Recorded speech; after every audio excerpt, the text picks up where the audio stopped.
कैसी हैं आप मिस रेयान? मैं बिल्कुल ठीक हूँ। और आप? जिस रात आपके बाबा का एक्सीडेंट हुआ मैं ड्यूटी पर ही थी। मेरे ख्याल से वो ठीक हो गए होंगे। बहुत शुक्रिया। उम्मीद है जल्दी ठीक हो जाए। इंशाल्लाह जल्द ठीक हो जाएंगे, फिक्र ना करें। हाँ, मुझे याद आया, जब हम आपके बाबा को लेकर आ रहे थे तो वो होश में नहीं थे, लेकिन कुछ देर उन्हें होश आया था।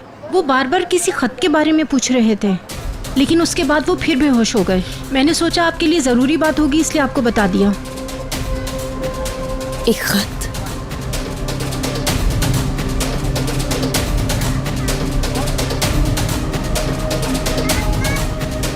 अस्सलाम वालेकुम, मैं खिज़र शादुल्लू की बेटी हूँ।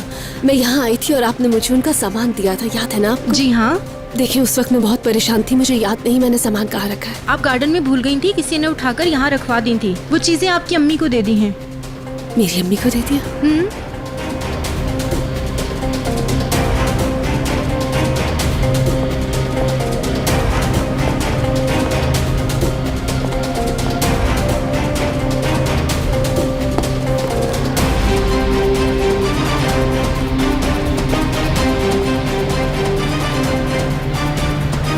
आजाद भाई जल्दी गार्डन में आ जाइए और किसी से कुछ मत कहिएगा।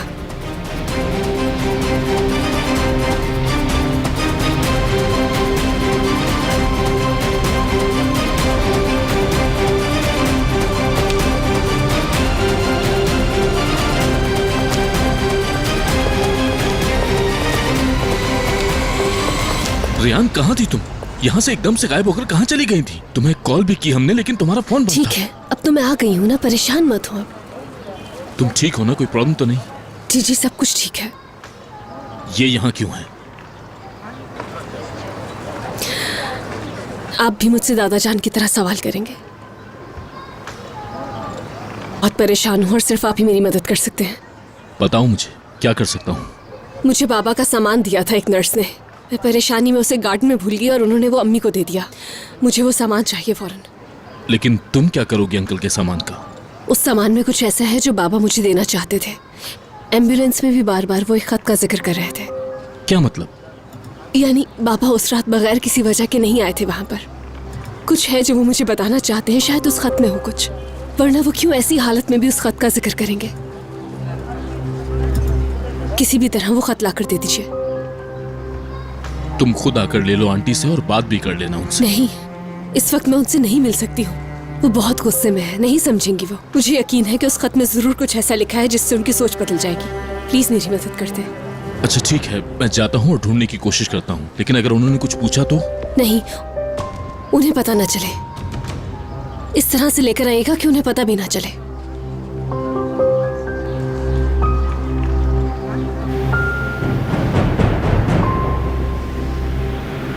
रेयान, यहाँ कोई खत नहीं है।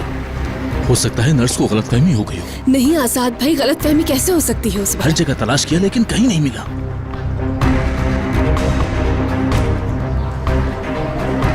ठीक है आजाद भाई, बहुत शुक्रिया आपका। कोई बात नहीं, अगर तुम्हें कुछ मिले तो मुझे भी लाजमी बताना, ठीक है? ठीक है आजाद भाई, शुक्रिया। और जैसे ही बाबा को होश है मुझे कॉल करके बता दीजिएगा प्लीज। ठीक है, अल्लाह हाफिज। अल्लाह हाफिज। उन्होंने बाबा का सारा सामान देख लिया, उन्हें कोई खत नहीं मिला।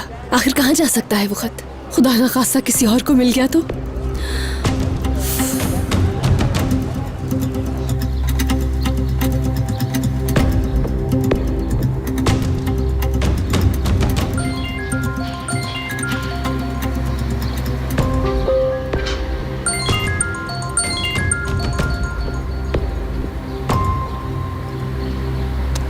हेलो आजाद। एलिफ, कैसी हो तुम? तुम्हारी दादी ने तुम्हें कुछ कहा तो नहीं है? हाँ? ठीक हो, बस थोड़ा बहुत गुस्सा किया था। खैर, ये सब छोड़ो, होता रहता है। तुम्हारे बारे में ही सोच रहा था जब तुम्हारी दादी तुम्हें ऐसे लेकर गई। बहुत शुक्रिया तुम्हारा, मैं ठीक हूँ। अच्छा, तुम कैसे हो? और अंकल का बताओ, अंकल कैसे हैं? एलिफ, अभी तक वैसे ही हैं। इंशाल्लाह अल्लाह के हुक्म से वो बहुत जल्द ठीक हो जाएंगे। इंशाल्लाह। एलिफ, मुझे कुछ पूछना है। अगर जवाब ना देना चाहो तो कोई बात नहीं। क्या क्या पूछना चाहते हो? तुम उस रात के बारे में कुछ जानती हो या तुम्हें कुछ मालूम है? जैसे अंकल उस रात खुद गिर गए थे या किसी ने उन्हें धक्का दिया था, किसी गार्ड ने, या फिर नहीं, मेरा मतलब किसी ने कुछ नहीं देखा और ना ही किसी ने कुछ सुना। अच्छा चलो ठीक है, मैं तुम्हें दोबारा फोन करूंगा। अगर तुम्हें कुछ पता चले तो मुझे बताना। ठीक है, ज़रूर कॉल करूँगी। अपना ख्याल रखना।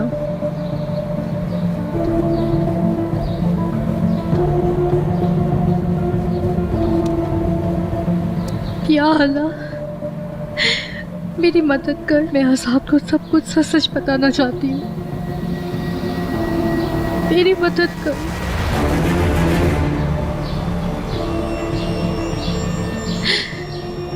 या अल्लाह, मुझे हिम्मत दे, मुझे ताकत दे।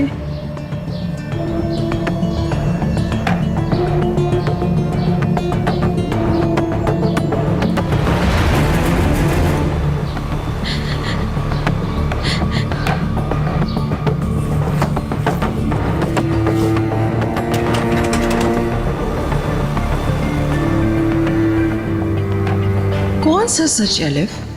कहीं तुमने ही तो उसे धक्का नहीं दिया, या फिर किसी को धक्का देते हुए देखा है तुमने? खैर, जिसने भी धक्का दिया हो, सजा मीरान को ही मिलेगी। इसका मतलब तुम भागती हुई जाओगी, क्योंकि मैं अच्छी तरह जानती हूँ कि तुम आजाद के पास जाकर सब कुछ सच सच बता दोगी। चलो, इसी बहाने मेरा भी डर खत्म हो जाएगा कि तुम्हें कुछ नहीं होगा।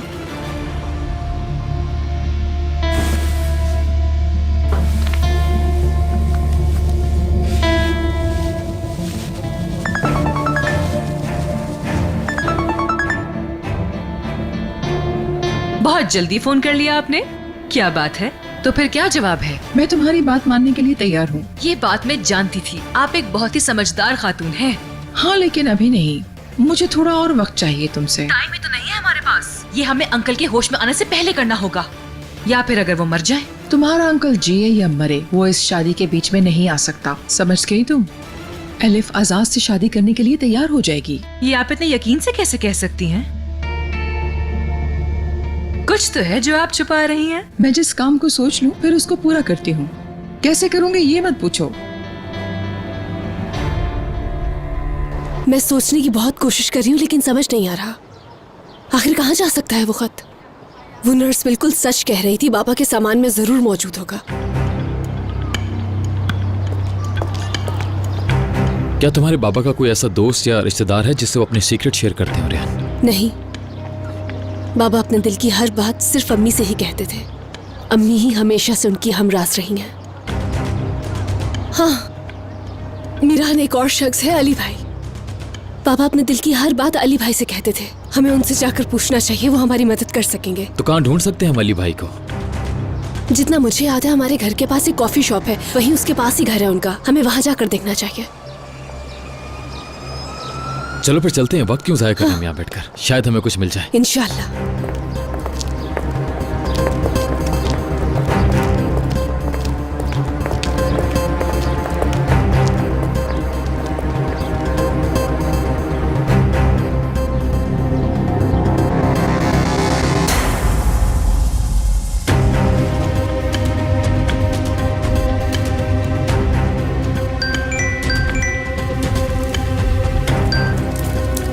कहो, मैं सुन रही हूँ। मीरान साहब अपनी वाइफ को लेकर हॉस्पिटल से कहीं जा रहे हैं। क्या वो दोनों अकेले हैं? जी खानम। ठीक है, तो फिर उन्हें जाने दो। मुझे उनके हर कदम के बारे में बाखबर रखना। जी ठीक है खानम।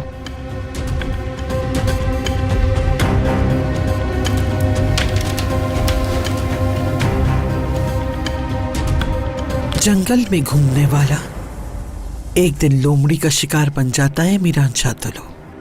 देखते हैं अब तुम मुझसे छुपके क्या करते हो और कहाँ जाते हो।